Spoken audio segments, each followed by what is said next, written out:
तो आज से स्टार्ट कर रहे हैं पेपर नंबर 12 मैनेजमेंट अकाउंटिंग। इसका एक हवाई दौरा करते हैं। पहले एक लिस्ट बनाते हैं, कॉपी के पहले पेज पे वो लिस्ट होनी चाहिए।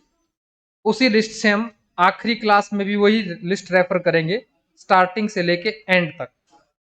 ठीक है, पेपर नंबर 12 बच्चे, खूब सारा कंटेंट है। आइए जनाब, इंट्रोडक्शन एक लिस्ट बनाइए सबसे पहले।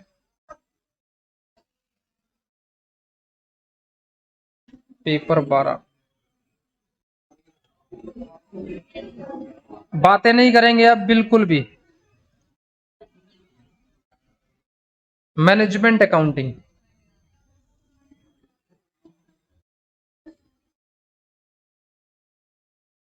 चुप हो जाओ अब। तो बच्चे 100 नंबर का, बातें नहीं भाई, बातें नहीं। 100 नंबर का पेपर है, 25 मार्क्स। सिलेबस 2022 से ध्यान रखना, सिलेबस 22 नया वाला है। 15 मार्क्स, 75 मार्क्स। इसमें 10 एमसीक्यू, 5 ट्रू फॉल्स, हाँ लिखना है ये, 5 फिलअप्स, 5 मैच मेकिंग। 25 का जुगाड़ तो सीधा ही है। 75 मार्क्स में आपके आएंगे question. 15 marks at the rate 5 questions, मतलब टोटल 7 आएंगे, जिसमें से 5 अटेम्प्ट करने हैं। 75 का ये होगा भाई। जितना भी सिलेबस है, इस सिलेबस का 90% पोर्शन है प्रैक्टिकल, क्वेश्चन आंसर निकालने आपको। 10% पोर्शन है थ्योरी में, शॉर्ट नोट लिखना होगा आपको।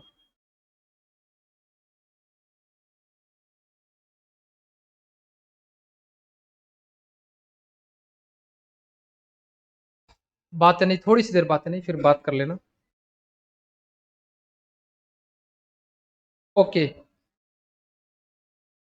चैप्टर्स कितने हैं, एक लिस्ट बनाओ। पहला है इंट्रोडक्शन, जो कि है थ्योरी।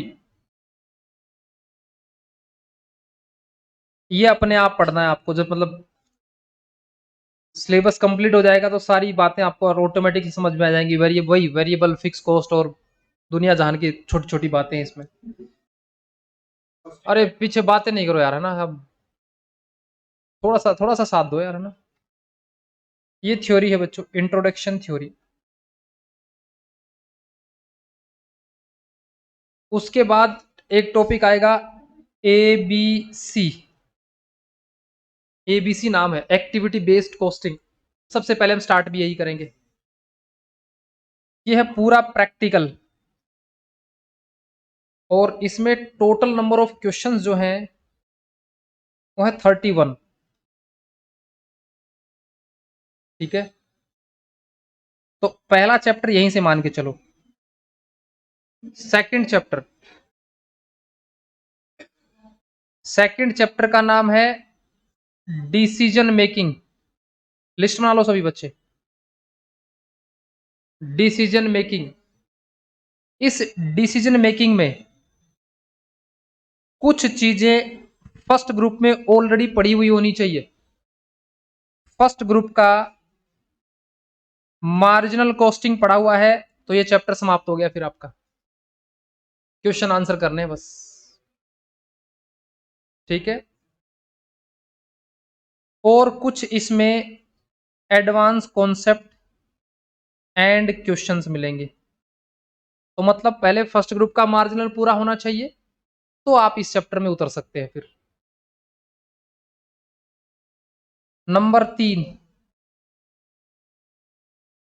ट्रांसफर प्राइसिंग टॉपिक है।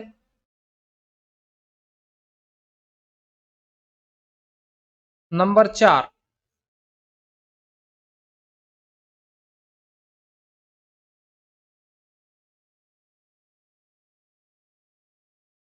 स्टैंडर्ड कॉस्टिंग, इसमें आपको बच्चों वही दो चीजें फर्स्ट ग्रुप पढ़ा हुआ होना चाहिए इस सब करने के लिए। Material and labour variance already पढ़े हुए होने चाहिए, तो इसके क्वेश्चन भी मतलब ये टॉपिक भी हल्का हो गया। यहां पे आपको उसके अलावा variable overhead, fixed overhead, sales variance और पढ़ना है अलग से।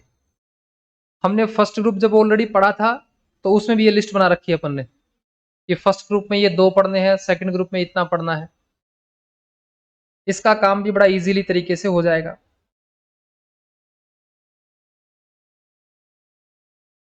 स्टैंडर्ड कॉस्टिंग के बाद में नंबर 5 बजट।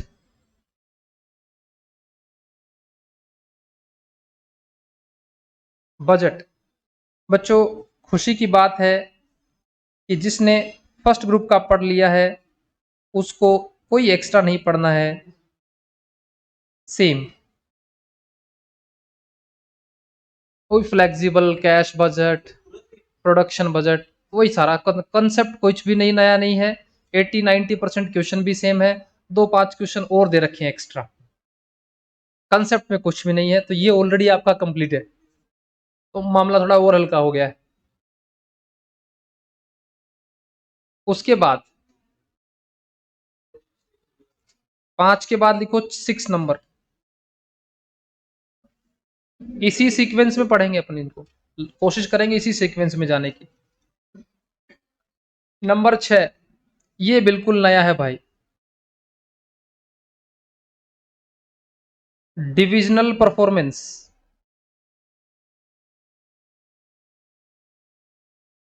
डिविजनल परफॉर्मेंस ये कुछ कुछ आपके फाइनेंशियल मैनेजमेंट जो है सेकंड ग्रुप में कुछ कुछ सहारा वहां से लेंगे। एफएम अभी चालू नहीं हुई होगी आपकी, उसी से सारा लेंगे। Divisional performance. नंबर 7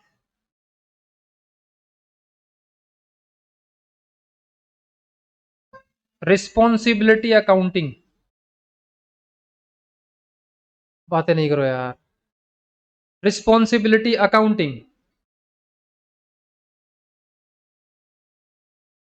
ये भी मार्जिनल कॉस्टिंग की साड़ू भाई लगा लो आप, ठीक है। नंबर 8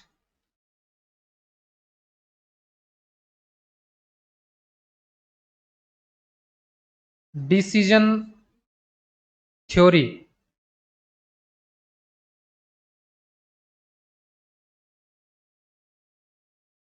डिसीजन थ्योरी टोटल भाई अपने को ये 8 चीजें डील करनी। अप्रोक्स आइडिया दे दूं पहले ही मैं, क्वेश्चन मैं काउंट कर रहा था कल, लगभग बने थे इसके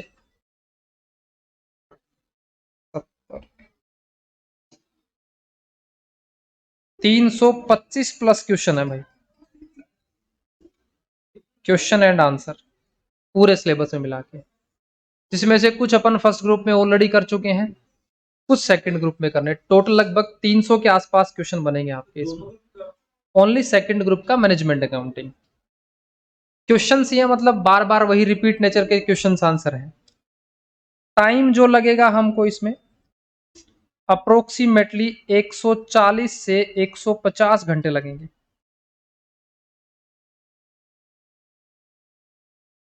इतना टाइम अपने को इसमें लगेगा। जिसने फर्स्ट ग्रुप पढ़ रखा है, मतलब फर्स्ट ग्रुप में जिसने बातें नहीं, अरे रुको तो सही तुम एक बार, जिसने देखो फर्स्ट ग्रुप का पढ़ रखा है उसको लगभग लगभग 35-40 घंटे बचा सकता है इसमें, क्योंकि सेम एफर्ट है, यहाँ पे भी चाहिएगा, यहाँ पे भी चाहिएगा, बजट में पूरा सेम ही चाहिएगा, तो लगभग 35 घंटे आप इसमें से बचा सकते हो। तो मोर और लेस आपको 100 घंटे एक्स्ट्रा एफर्ट मारना है इस पेपर के लिए। क्वेश्चन कंसेप्ट मैं पढ़ाऊंगा, कंसेप्ट पढ़ा दिया मैंने, फिर आपको क्वेश्चन आंसर की प्रैक्टिस खुद करनी। जो अलग नेचर के क्वेश्चन होंगे वो यहाँ पे डिस्कस करेंगे, जो सेम नेचर के होंगे वो आपको घर पे ट्राई मारना है। जो जितना ज्यादा पढ़ेगा भाई उसको उतना ही ज्यादा नंबर मिलेगा। This is the introduction. अब अपन एक टॉपिक स्टार्ट करेंगे जिस टॉपिक का नाम है ABC। इसी सीक्वेंस में आगे बढ़ जाएंगे, अपन कोशिश करेंगे इस सीक्वेंस ब्रेक ना करें। ABC, फिर decision making, transfer pricing, standard, फिर बजट, धीरे धीरे आगे बढ़ते जाएंगे। तो पहले टॉपिक का नाम लिखेंगे ABC, फुल फॉर्म है ABC कॉस्टिंग। लो जी, पहला पेज डाल दिया हमने। ABC फुल फॉर्म नाम है activity based costing.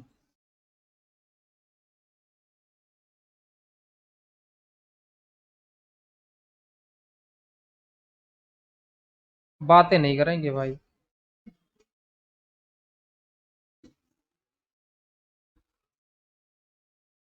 Activity based costing पहला टॉपिक बड़ा सिंपल है। आइए बच्चों, पहला पॉइंट से चालू करते हैं। ABC कॉस्टिंग, पहला लिखना है पॉइंट आपको, objective of the chapter.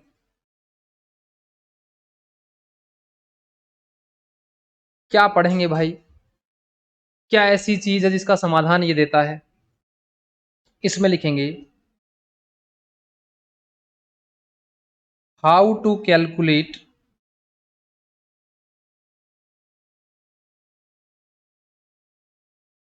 Total cost of product या services. How to calculate total cost of product या सर्विसेज। एक पॉइंट और लिखना है,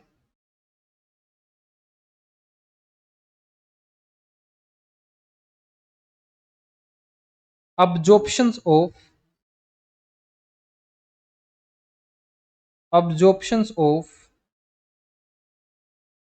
overheads, absorption of overhead।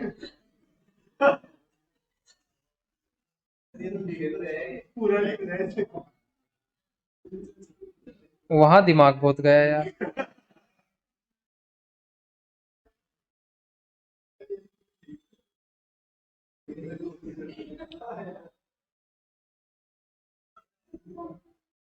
आपको कुछ नहीं कहेंगे हम। हाँ, अब ये लड़के गालियां तो देंगे मेरे को मन ही मन में, पर तुम कुछ कर नहीं पाओगे। हाँ जी जवान, तो ABC कॉस्टिंग, इस चैप्टर का जब भी मैं पूछूंगा, हर चैप्टर का ऑब्जेक्टिव आपको पता होना चाहिए। इसमें निकालना है भाई टोटल कॉस्ट। इससे जुड़ी हुई कुछ पुरानी यादें भी हैं टोटल कॉस्ट से। Paper number 8 job costing cost sheet वाला चैप्टर, उसमें भी अपन निकाला करते थे total cost, factory overhead, office overhead, showroom overhead, है ना, ऐसा करके अपन निकाला करते थे, वही वाला। लेकिन यहाँ पे थोड़ा सा काम अलग करेंगे, जाना वही है लेकिन तरीका थोड़ा अलग होगा। यहाँ तरीके में का नाम है अब्जॉर्प्शंस ऑफ ओवरहेड। आइए बच्चों समझाते हैं थीम क्या है। एक छोटा सा नीचे डायग्राम बनाएंगे, इसी के नीचे एक छोटा सा डायग्राम बनाएंगे ऑब्जेक्टिव के अंदर ही, कि एक कंपनी बनाते हैं। पहले तो इधर बना रहे हैं, एक है बच्चों कस्टमर, बातें नहीं करो, बातें नहीं करो। कस्टमर, कस्टमर आया हमारे रिसेप्शन पे, रिसेप्शन पे कस्टमर आया, ये हमारी कंपनी है बच्चों। रिसेप्शन पे आके कस्टमर है ना अपना ऑर्डर देगा, बातें नहीं करेंगे अब। जैसे मान लीजिए इस कस्टमर को फर्नीचर चाहिए, तो रिसेप्शन पे आके बताएगा साहब मेरे को ऐसा ऐसा एक फर्नीचर बनवाना है। या फिर इसको मान लीजिए इंटीरियर डेकोरेशन का काम करवाना है, तो ये कहेगा मेरा रूम है उसमें ऐसा ऐसा इंटीरियर डेकोरेट कराना है मुझे। या फिर ये कोई कहेगा कि मुझे एक एलसीडी स्क्रीन बनवानी है, इतनी बड़ी बनवानी है, या मुझे एक फोन बनवाना है, या मतलब कुछ कस्टमाइज चीज, कस्टमाइज नेचर का कोई चीज बनवाना है, अपना ऑर्डर देगा। जैसे ही ऑर्डर देगा तो हम एज ए बिजनेस ओनर हम कस्टमर का क्या बनाएंगे, बिल बनाएंगे। ये बिल बनाने के लिए हमारे पास में एक टेक्निक मौजूद है जिसका नाम है जॉब कॉस्टिंग। इस जॉब कॉस्टिंग के तरीके से हम बिल बनाते थे, तो हम बिल बनाया करते थे ना, उसमें लिखा करते थे direct material, direct labour, direct expense, और यहां लिखते थे अपन प्राइम कॉस्ट लिखते थे, ये बात हम, ठीक है। फिर बच्चों प्राइम कॉस्ट के बाद हम लिखते थे इसमें plus factory overheads, office overhead and showroom overhead. अब थोड़ा डिफरेंशिएट करना है। मैंने कहा पहली बात हम यहाँ पे जॉब कॉस्टिंग तो पढ़ेंगे ही पढ़ेंगे वापिस, मतलब वो वाली कंसेप्ट जो है वो भी इसके अंदर आएंगे ही आएंगे, लेकिन पहले मुझे थोड़ा सा एबीसी कॉस्टिंग की मदद से, एबीसी कॉस्टिंग की मदद से मुझे कस्टमर का बिल बनाना है। कैसे बनाएंगे जरा समझिए बात को। जॉब कॉस्टिंग हमने पढ़ा, उसमें हमने ये जाना कि एक कंपनी का एक फैक्ट्री होती है, एक उसका ऑफिस होता है और एक उसका शोरूम होता है, और इन तीनों के खर्चे कस्टमर के बिल में जुड़ते थे। याद करो पुरानी बात कि फैक्ट्री के खर्चों का कनेक्शन लेबर से होता था, जितने घंटे वर्कर काम करेगा उतने ही घंटे मशीन काम करेगी। इस अजम्पशन से फैक्ट्री के खर्चों का अलोकेशन करते थे हम कि कस्टमर से कितने लेने हैं। लेकिन एक बात बताओ, मैं आपको एक रियल एग्जांपल देता हूं। मैंने कहा ये फर्नीचर बनवाने आया ये बंदा, फर्नीचर बनवाने के लिए इसका जो बेड का साइज था या इसका जो फर्नीचर का साइज जो उन्होंने बताया, उसके लिए मेरे को क्या करना पड़ा, 2 बार मार्केट के चक्कर लगाने पड़े। इस कस्टमर के लिए सामान लकड़ी का खरीद के लाया, 2 बार मैं मार्केट में गया, अभी कुछ लिखना मत कॉपी में, एक बार 2 बार मार्केट में गया। फिर मैंने बच्चों यहाँ पे अपने कारीगर बैठे थे, उनसे कटिंग करवाई, लकड़ी की कटिंग करवाई। इस कस्टमर के लिए मैंने कटिंग करा, लकड़ी 4 बार कटिंग करी लकड़ी की। फिर बच्चों उस लकड़ी को मैंने बेड के शेप में जोड़ा, जोड़ने में मेरे जो एफर्ट लगे वो मान लीजिए मैंने कहा मैंने 5 बार जॉइंट करे लकड़ी के, फिर पॉलिशिंग करी, और ऐसा करके इनका बेड क्या हो गया है, तैयार हो गया है। दूसरा सवाल बच्चों, क्या कस्टमर का बिल में जो प्राइम कॉस्ट है वो तो जुड़ेगी एक्चुअल बेसिस पे, ये हम पढ़ चुके हैं पहले से कि जितना लकड़ी यूज हुई है उतना ही रुपए का बिल कस्टमर के बिल में जुड़ेगा। लेकिन इस फैक्ट्री के ये मार्केट से आने जाने के खर्चे, यहाँ कटिंग करने के खर्चे, यहाँ पे उसको जोड़ने के खर्चे, ये जो खर्चे हैं ये एक कस्टमर से कितने लेने हैं इस बात का पता डायरेक्टली नहीं लग सकता है। कुछ अलोकेशन करनी पड़ेगी, डिवाइडेशन मल्टीप्लिकेशन करना पड़ेगा। इन्हीं को कॉस्टिंग में कहते थे ओवरहेड्स। क्या कहते थे, ओवरहेड्स। तो मैंने कहा ये जो ओवरहेड्स हैं, ये जो ओवरहेड्स हैं ये कितने कस्टमर के बिल में जोड़े, इसको जोड़ने की एक टेक्निक तो पढ़ चुके हैं कि फैक्ट्री के उतने ही जोड़ दो जितने घंटे लेबर काम करे है। उसके अलावा ऑफिस के खर्चे जोड़ दो फैक्ट्री कॉस्ट के बेसिस पे, परसेंटेज फैक्ट्री कॉस्ट का बेसिस ले लो, अपन ने पढ़ चुके हैं ऐसी बात। शोरूम के खर्चे हैं वो जोड़ दो आप फैक्ट्री कॉस्ट के बेसिस पे, या सीओपी के बेसिस पे, या क्वांटिटी सोल्ड के बेसिस पे, ये हम बेसिस ले चुके हैं। लेकिन एक बात बताओ, अगर कस्टमर के लिए हम 2 बार ही मार्केट में गए तो क्या आपको नहीं लगता सिर्फ 2 बार मार्केट के जाने के खर्चे कस्टमर के बिल में जुड़ने चाहिए? अगर मैं 4 बार इसकी लकड़ी की कटिंग करी है तो 4 बार के ही खर्चे कस्टमर के बिल में जुड़ने चाहिए। और अगर हमने उसके बाद 5 बार जॉइंटिंग का काम किया है तो 5 बार का ही कस्टमर के बिल में पैसा जुड़ना चाहिए। मतलब कहने का मतलब है जितनी एक्टिविटी कस्टमर का काम करने में हो रही है सिर्फ उतनी ही एक्टिविटी का बिल कस्टमर के में चार्ज करना चाहिए। जॉब कॉस्टिंग थी वो ये नहीं देखती थी कि फैक्ट्री में कितनी एक्टिविटी हो रही है, वो क्या करती थी पूरे फैक्ट्री के खर्चों को सभी कस्टमर पे अलोकेट करती थी। लेकिन मैंने कहा वो जो टेक्निक थी वो पुरानी टेक्निक थी, पुराना सिस्टम था। अब थोड़ा नया चेंज हो गया सर। अब का मतलब 1975 के बाद, ये लगभग 1975 में आई थी ये टेक्निक, उससे पहले जॉब कॉस्टिंग ही चलती थी। तो अब क्या करना है, अब ये करना है कि जो कस्टमर के लिए जितने एफर्ट मार रहे हैं सिर्फ उतने ही एफर्ट का बिल कस्टमर के यहाँ पे चार्ज करना है। इसका बेस्ट एग्जांपल आपके जीवन में है, बाइक की आप सर्विस कराने जाते हो, तो बाइक की सर्विस कराने जाते हो तो प्राइम कॉस्ट तो एक्चुअल मतलब जितना मोबिल डला, जितना लेबर चार्ज लगा वो लिया। लेकिन अगर आप उनको ये कहो कि मेरी वॉशिंग मत करना, तो क्या वो वॉशिंग के पैसे जोड़ते हैं तुम्हारे बिल में? नहीं जोड़ते। इसका मतलब जितनी एक्टिविटी तुम वहां पे जाके करवाते हो उतने ही पैसे आपके बिल में जोड़ते हैं। वो पहले से प्री डिसाइडेड नहीं रखते कि यार एक बाइक की सर्विस पे इतना रुपया जोड़ना ही जोड़ना है। तो कहने का मतलब क्या हुआ, जॉब कॉस्टिंग है वो खर्चों को 3 कैटेगरी में बांट के, फैक्ट्री ऑफिस शोरूम 3 कैटेगरी में बांट के तीनों कैटेगरी को कस्टमर पे अलोकेट करती है। एबीसी कॉस्टिंग कहती है खर्चों की 3 कैटेगरी होती ही नहीं। फैक्ट्री के अंदर जाओ और पता करो कितनी तरह की एक्टिविटी है, खरीदने की एक्टिविटी, सामान को काटने की एक्टिविटी, पॉलिश करने की एक्टिविटी। तो जिस कस्टमर के लिए जितने एफर्ट तुम कंपनी में करवा रहे हो सिर्फ उतना ही पैसा कस्टमर से लेना है। इस पूरे थीम का नाम है एबीसी कॉस्टिंग, मतलब एक्टिविटी बेस्ड कॉस्टिंग। जितनी एक्टिविटी कस्टमर के लिए हो रही है, भले ही वो फैक्ट्री में हो रही हो, ऑफिस में हो रही हो या शोरूम में हो रही है, मतलब यहाँ पे फैक्ट्री ओवरहेड नाम का कोई झंझट नहीं है, यहाँ पे ऑफिस ओवरहेड नाम का कोई झंझट नहीं है, यहाँ पे सेलिंग एंड डिस्ट्रीब्यूशन का कोई झंझट नहीं है। यहाँ पे देखो कि आपके बिजनेस के अंदर कितनी एक्टिविटी हो रही है, मतलब एक कस्टमर आपके यहाँ ऑर्डर देता है तो कितनी हलचल होती है यहाँ पे। जितनी हलचल होती है सिर्फ उतने ही रुपए का कस्टमर पे चार्ज होना चाहिए। तो बताओ बच्चों, ये वाली कॉस्टिंग ज्यादा एक्यूरेट है या कोई भी कस्टमर आए फैक्ट्री ऑफिस शोरूम तीनों के खर्चे जोड़ दें उसमें?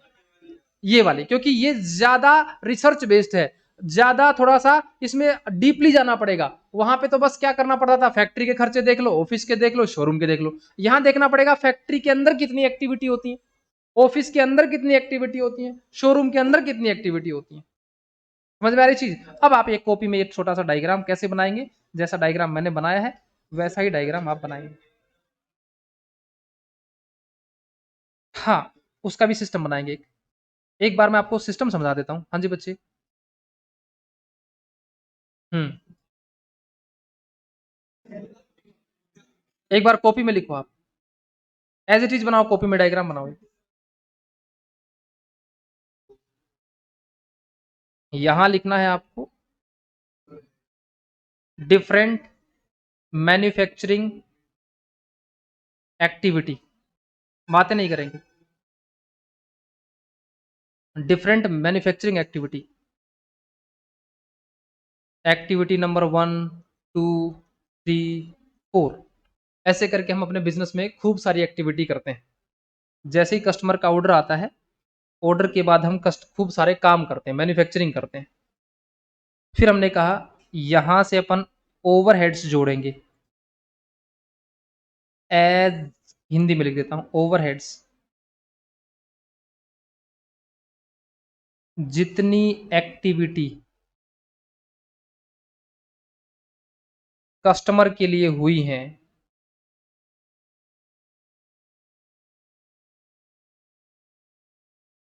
उतना ही पैसा चार्ज करना है, और ये आ जाएगी टोटल कॉस्ट।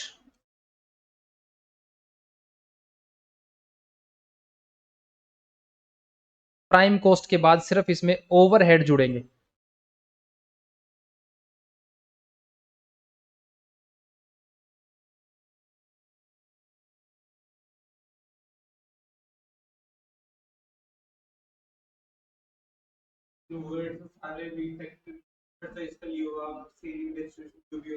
सारा, मतलब हम यहाँ पे अपने खर्चों को फैक्ट्री ऑफिस शोरूम में नहीं बांटेंगे। हम देखेंगे कि बेड बनाने में एक कस्टमर का एक बेड बनाने में कितने काम हुए, पूरा बनाने से लेके बेचने तक का। अब कोई ये बोले कि मेरे को होम डिलीवरी दो, तो पैसे ज्यादा लगेंगे। कोई बोलेगा नहीं नहीं हम खुद ही आ जाएंगे, तो उसके लिए एक एक्टिविटी कम हो गई, तो उसके पैसे उसमें नहीं जुड़ेंगे। कोई कहेगा पैकिंग करके दे दो, तो पैकिंग का चार्ज जुड़ेगा। कोई कहेगा पैकिंग मत करके दो, बिना पैकिंग के दे देंगे अपन कम पैसे में। तो जितनी एक्टिविटी होंगी उसके हिसाब से ही कस्टमर का बिल बनेगा। जॉब कॉस्टिंग में हम चाहे कस्टमर कुछ भी कहे, हम फैक्ट्री ऑफिस शोरूम 3 के खर्चे जोड़ते ही जोड़ते थे। जितनी एक्टिविटी कस्टमर के लिए हुई है उतना ही पैसा चार्ज करना है। पॉइंट 1 क्लियर हो गया भाई। तो जाना तो है टोटल कॉस्ट तक ही, लेकिन थोड़ा अलग रूट से जाना है। पॉइंट 1 के बाद लिखो पॉइंट 2। लिखा यहां तक?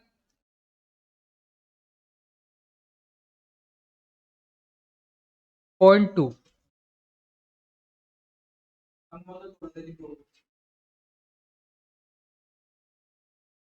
मेरे को ऐसी ऐसी गालियां आती है तेरे सुनी नहीं जाती।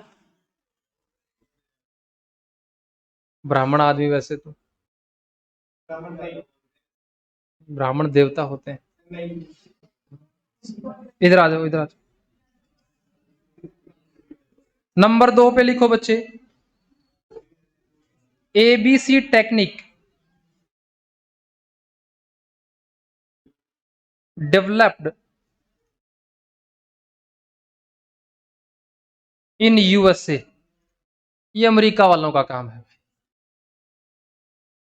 USA वालों ने बनाई थी ड्यूरिंग 1970 से 80 के बीच में। इसका कई बार MCQ पूछा जाता है कि पहले ये सबसे पहले ये विचार किसके दिमाग में आया। तो ये कोई अमेरिका का आदमी था भाई, उसने बताया, बोला फैक्ट्री ऑफिस शोरूम के बेसिस पे बिलिंग मत करो, वो सही बिलिंग नहीं आएगी, आप कस्टमर की एक्टिविटी के बेसिस पे बिलिंग करो।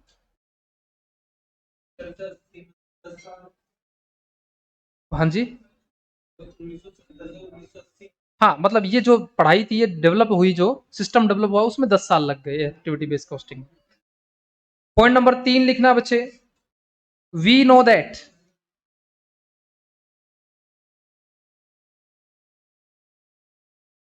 अरे विचार बाद में रखना, लिखो पहले, we know that in cost accounting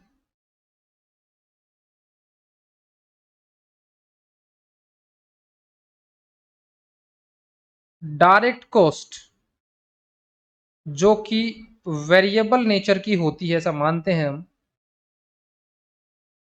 is charged from customer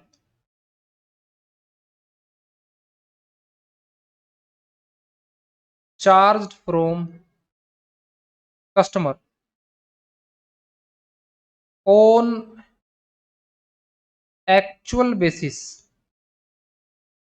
prime cost जो है वो तो उतनी ही ली जाएगी जितना कस्टमर के काम करने में लगी है। वेरेज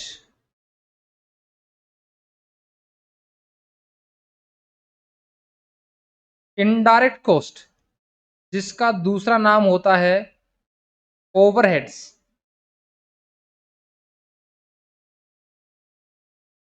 is charged from customer on estimated basis. Overhead कितने हैं भाई वो पता नहीं करे जा सकते। जैसे अब तुम बैठे हो तो एसी, एक बच्चे के लिए एसी का बिल कितना है नहीं पता कर सकते, लेकिन डिवाइडेशन करके पता कर सकते हैं। वैसे ही सोचो, रिलायंस कंपनी के बारे में सोचो, एडिडास कंपनी के बारे में सोचो। अब यहां तो इस क्लासरूम में एक दो ही खर्चे ऐसे दिखाई दे रहे हैं जिसका कनेक्शन डायरेक्टली स्टूडेंट से नहीं है। अब कंपनी के, जैसे एडिडास कंपनी के कितने सारे प्रोडक्ट होंगे।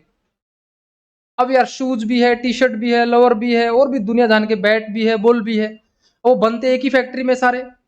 तो हर खर्चे को पर यूनिट के ऊपर बांटना is a very difficult task. इसलिए ऐसे खर्चे जो इनडायरेक्ट रूप से बांटे जाएंगे उनका नाम होता है ओवरहेड्स। ठीक है, तो हमने कहा भैया वेरिएबल कॉस्ट तो है वो तो एक्चुअल पता करी जा सकती है। एक पेन बनाने में कितने रुपए का प्लास्टिक यूज हुआ पता करा जा सकता है, एक टी शर्ट बनाने में कितना कपड़ा लगा पता किया जा सकता है। लेकिन एक टी शर्ट बनाने के अंदर पूरे बिल्डिंग का जो रेंट था, वो एक टी शर्ट बनाने का रेंट अलोकेट करना हो तो वो थोड़ा डिफिकल्ट टास्क हो जाता है, लेकिन बांटने तो पड़ते हैं। तो हमने कहा ऐसे खर्चे जो इनडायरेक्टली रूप से बांटने पड़ते हैं उनका नाम हो गया ओवरहेड। और ओवरहेड होते हैं वो कस्टमर के बिल में जुड़ते हैं एस्टिमेटेड बेसिस पे, क्योंकि एक्चुअल बेसिस पे पता करना मुश्किल है। एक्चुअल बेसिस कैसे, मैंने कहा बिजली का बिल बच्चों पे बांटना है तो ये तो तब बटेगा ना जब बच्चे पूरे बैच को पढ़ लेंगे और बिजली का बिल आ जाएगा, लेकिन तब तक तो फीस का पेमेंट हो चुका होगा। वैसे ही कस्टमर पैसे तो देता है पहले और काम होता है कस्टमर का बाद में, तो खर्चा एक्चुअल पता लगता है बाद में। इसलिए अगर आपको पहले ही बिल बनाना पड़ेगा तो आपको बिल बनाना पड़ेगा एस्टिमेटेड बेसिस पे। जैसे जैसे बिजनेस पुराना होता जाएगा वैसे वैसे एस्टिमेट और एक्चुअल के बीच में गैप धीरे धीरे कम होता जाएगा। ठीक है, ओके जनाब, आगे बढ़िएगा। पॉइंट नंबर 3 के बाद लिखिए बच्चों पॉइंट नंबर 4, लास्ट पॉइंट लिखिएगा आज का बस। पॉइंट नंबर 4 लिखना, बिफोर 1970 टू 80, बिफोर 1970-80 से पहले क्या होता था। We followed traditional costing, traditional का मतलब पुराना, जिसका नाम होता था job costing. Before 1970 we followed traditional costing, job costing for calculation of total cost. पहले हम ये काम करते थे जिसको अपन फर्स्ट ग्रुप में पढ़ चुके हैं। ठीक है, फर्स्ट ग्रुप में पढ़ चुके हैं अपन, ये वाली पूरी चीजें पढ़ चुके हैं। यहाँ पे भी जितना जरूरी होगा तो लिख के चलूंगा मैं। बच्चों इसमें जब टोटल कॉस्ट निकालते थे जॉब कॉस्टिंग में, तो तुमको ध्यान है क्या, पहले आपको क्या करना पड़ता था, कंपनी की कॉस्ट शीट बनानी पड़ती थी। कंपनी की कॉस्ट शीट बनानी पड़ती थी, फिर उसके बेसिस पे आपको कंप्यूट करनी रहती थी ओवरहेड रेट की, फैक्ट्री ओवरहेड लेबर का कितना परसेंट है, ऑफिस ओवरहेड फैक्ट्री कॉस्ट का कितना परसेंट है, ऐसी 2-3 एरो बनाया करते थे, ध्यान हो तो आपको, है ना। फिर आपको प्रिपेयर करनी होती थी जॉब कॉस्ट शीट, मतलब कस्टमर का बिल बनाना पड़ता था। ये स्टेप करने पड़ते थे अपने को।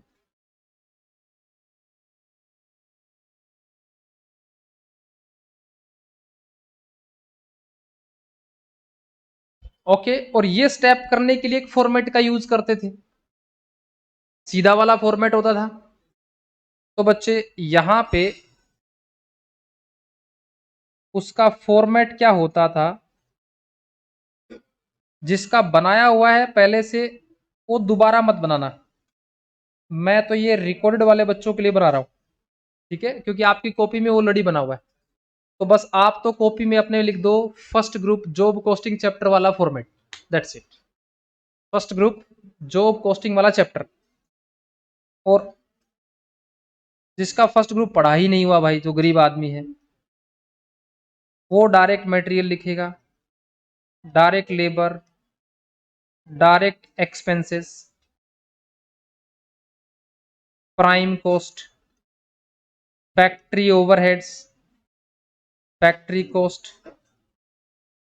Office overheads, COP, selling distribution overhead, total cost.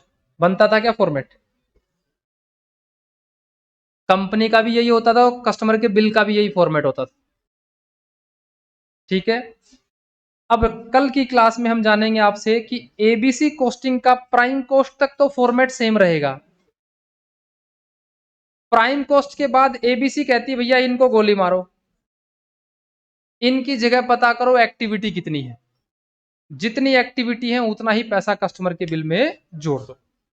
तो ये जानने के लिए देखिए हमारा अगला एपिसोड। ठीक है, अलग से कॉपी लगा लेना।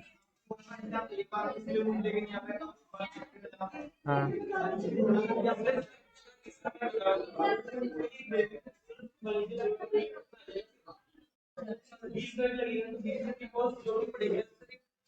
आपका डाउट है कि 2 बार क्यों गया, एक बार में क्यों लाया।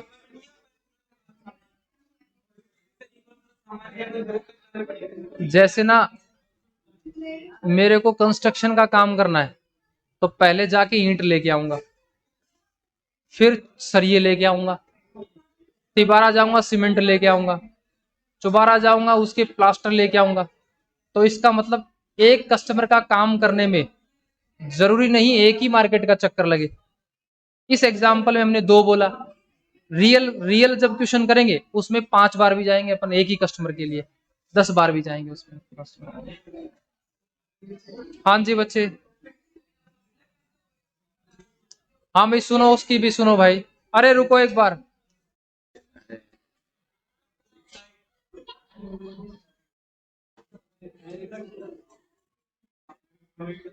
हाँ जी बोलो बच्चे। अरे सुनो भाई, उसकी भी सुन लो यार, हाँ सुनो। हाँ, एक बच्चे का डाउट ये है कि जब काम एबीसी कॉस्टिंग से करना है तो जॉब कॉस्टिंग क्यों पढ़ी हमने। मैं जैसे ही इंस्टीट्यूट का चेयरमैन बन जाऊंगा अब की बार, तो मैं जॉब कॉस्टिंग हटा दूंगा।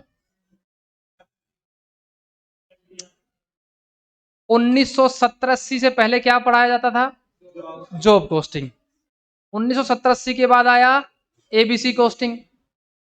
तो ये क्यों आया? क्योंकि जॉब कॉस्टिंग में कुछ कमियां थी। भाई कोई भी एप्लीकेशन का अपडेट कब आता है? जब कोई एरर था। तो पहले जॉब कॉस्टिंग सिस्टम था। छोटी कंपनियां जो होती हैं, जैसे अपने यहाँ पे वेल्डिंग की दुकान है, किराने की दुकान है, वो जॉब कॉस्टिंग से ही चलते हैं। छोटा मोटा फर्नीचर का काम है। लेकिन प्राइवेट लिमिटेड कंपनी 10,000 करोड़ का काम करती है, कस्टमाइजेशन इंटीरियर डेकोरेशन का काम करती है, तो उसको एबीसी कॉस्टिंग लगानी पड़ेगी। तो मार्केट में दोनों ही तरीके चलते हैं। ओके जी, हो गया भाई। अब कोई नीचे नहीं खड़ा होगा, ध्यान रखना वहां पे। मेरे को बड़ा दुख होता है, साले यहाँ बात कर रहे हैं, ऊपर से क्लास खत्म कराए। सीधे घर जाना है, 1 घंटे सोना है, फिर रात को पढ़ना है। ओके, भागो, छुट्टियां हो गई।